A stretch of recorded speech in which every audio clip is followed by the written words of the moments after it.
Au nom du Père et du Fils et du Saint-Esprit, ainsi soit-il. Votre Altesse Sérénissime, chers confrères dans l'ordre, mes bien chers frères, chers amis, notre présence ici, dans cette belle région, n'est pas une manifestation folklorique. Elle n'est pas non plus une manifestation passéiste qui rappellerait avec nostalgie l'époque, pas si lointaine, où il y avait un curé par église. Mais c'est la volonté de montrer que la France chrétienne n'est pas morte, contrairement à ce qui peut apparaître.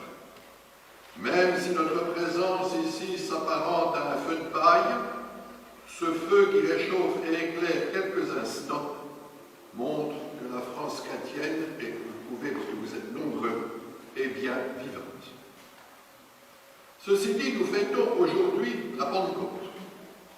Quelques mots sur cette fête si importante.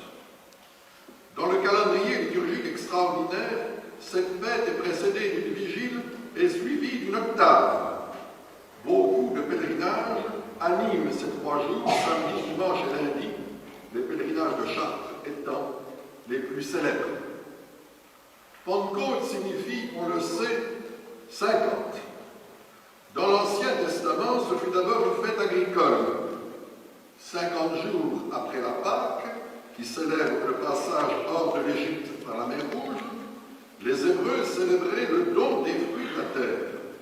On remerciait Dieu des différents produits issus de l'agriculture et de l'élevage de terre sainte. Peu à peu, cette fête se spiritualisa et du don des fruits de la terre, on en vint au don de la loi, au don de la Torah. Actuellement, dans le judaïsme, c'est toujours l'objet de la fête. 50 jours après Pâques, les apôtres sont donc réunis au Cénacle, ainsi que le leur a demandé notre Seigneur. Ils attendent quelqu'un qui doit leur faire comprendre tout l'enseignement reçu pendant les 3 ans et demi de la vie publique du Sauveur. Ils font comme une retraite accompagnés de Notre-Dame. Ils sont 11. Le remplaçant de Judas, Saint Matthias, n'a pas encore été désigné. Les apôtres sont d'autant plus prompts à obéir à l'ordre de Jésus de rester au Cénacle qu'ils ont peur de se faire arrêter et de mourir ignominieusement comme mourut Jésus. Ils attendent en priant en compagnie de Marie, mère de Jésus. Ils ne sont pas alors des héros. Ils accomplissent simplement leur devoir et ils l'accomplissent en compagnie de Notre-Dame. C'est un exemple pour nous. Ce n'est pas nécessairement par héroïsme que nous faisons le bien. Cela peut être par pur devoir, voire par peur, peu importe. Le devoir est accompli et c'est cela qui compte. Enfin, dans notre vie spirituelle, dans notre vie de prière, n'oublions jamais la Sainte Vierge. Ne pas prier Marie, c'est s'exposer à mener une vie chrétienne desséchée, stérile. Le matin de la fête juive de la Pentecôte, les apôtres sont donc réunis avec Marie au Cénacle. Ils prient. La ville de Jérusalem est remplie de pèlerins qui vont au temple. L'Épître insiste sur le caractère international des pèlerins. Tout à coup, à 9h du matin, c'est-à-dire la 3e heure, selon la façon romaine de compter, la pièce où ils sont rassemblés est envahie d'un violent coup de vent, et le feu se répand au-dessus de chacun d'eux. Cet orage inédit et localisé frappe tellement les esprits qu'ils retiennent non seulement le jour de la Pentecôte, mais encore l'heure, 9h du matin. Ce qui est extraordinaire de la part d'orientaux, peu habitués à la précision horaire.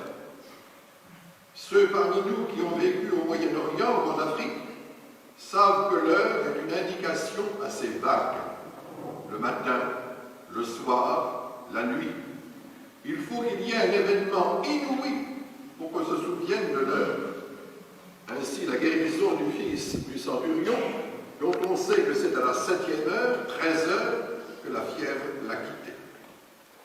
La stupeur passée, les apôtres se sentent emplis d'un grand courage. Eux qui étaient claquemurés par peur d'être arrêtés, ouvrent les fenêtres et s'inquiètent, haranguent la foule venue voir ce phénomène, ce prodige. On remarquera que c'est Saint Pierre qui parle. Il n'est peut-être pas le plus lettré des apôtres. Saint Matthieu, qui est fonctionnaire impérial des impôts, est peut-être plus capable de faire un discours. Cependant, c'est Pierre qui a été nommé chef, on dit prince des apôtres par Jésus. C'est lui qui parle et les autres écoutent. Les actes des apôtres insistent sur le succès de ce premier sermon. Tout le monde comprend. C'est l'anti-Babel. L'Écriture dit que 15 000 personnes se convertirent à l'audition de ce sermon. C'est un chiffre considérable, car à cette époque, dans une foule, on ne comptait que les hommes.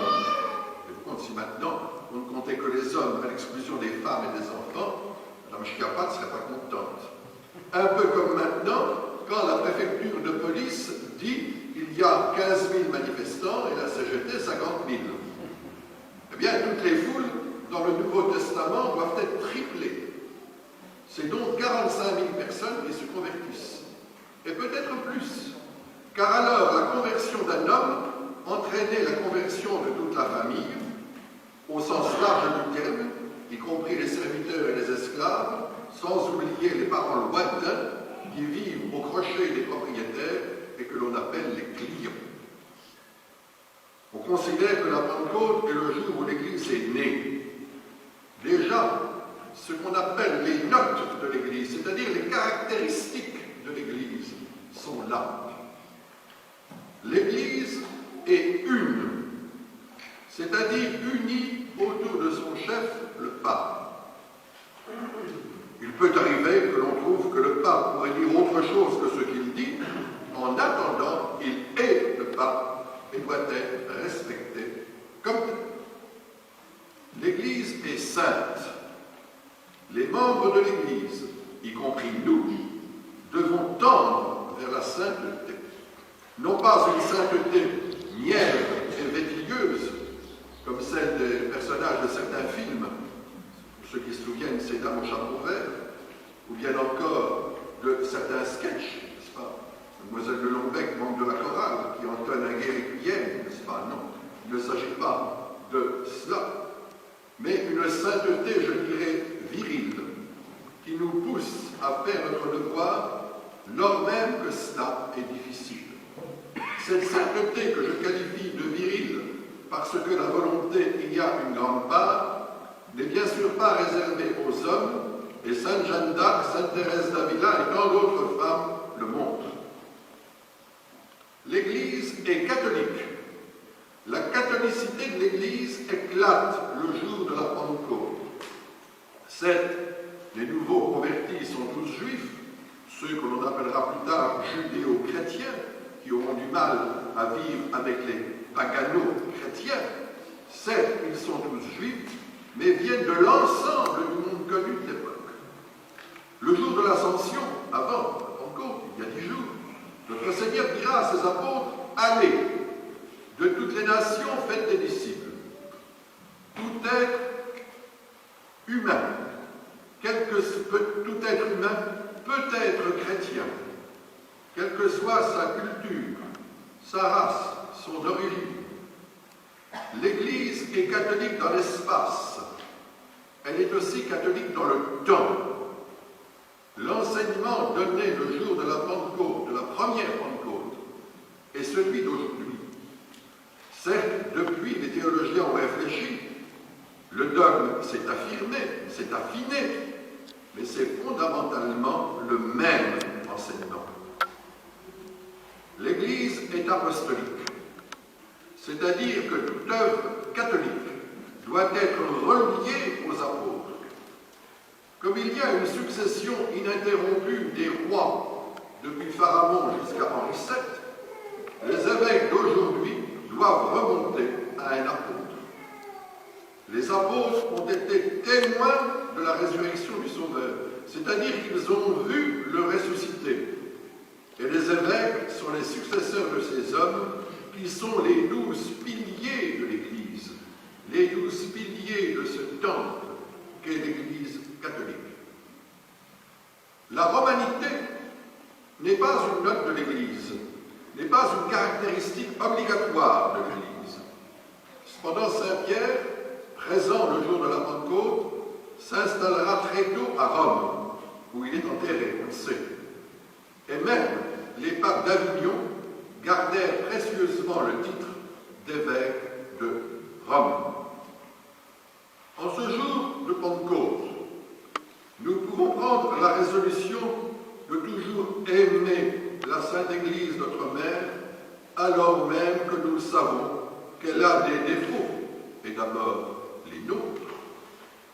Aujourd'hui, ensemble, nous formons un morceau de l'Église indivisible, et quels que soient nos défauts, nous sommes la Sainte Église, rassemblés autour de Jésus-Christ, qui a dit quand 2 ou 3 seront rassemblés en mon nom, je serai là au milieu d'eux. Notre Seigneur Jésus-Christ est là, présent au milieu de nous. Prions-le avec paix. Au nom du Père, et du Fils et du Saint-Esprit. Amen.